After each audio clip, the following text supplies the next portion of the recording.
নিয়মের বিচার বিভাগীয় তদন্ত। 3.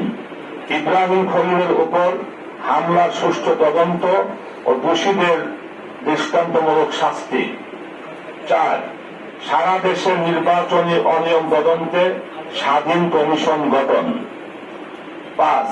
রাজনৈতিক হয়রানি ও মিথ্যা মামলা বন্ধ করা। 6. সারা দেশে আমাদের নেতাকর্মী ও সমর্থকদের উপর হামলা মামলা ও হয়রানি বন্ধ করা।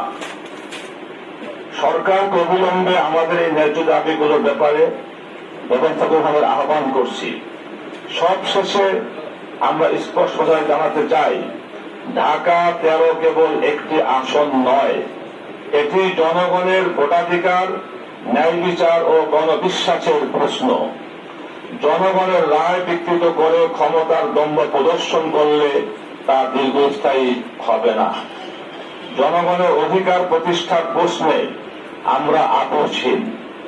তাই জাতীয় সংসদ, আদালত ও রাজপথে কর্মসূচি ঘোষণার মাধ্যমে আমরা আন্দোলনের পথে অগ্রসর হতে বাধ্য হব। আসসালামু আলাইকুম ওয়া রাহমাতুল্লাহ।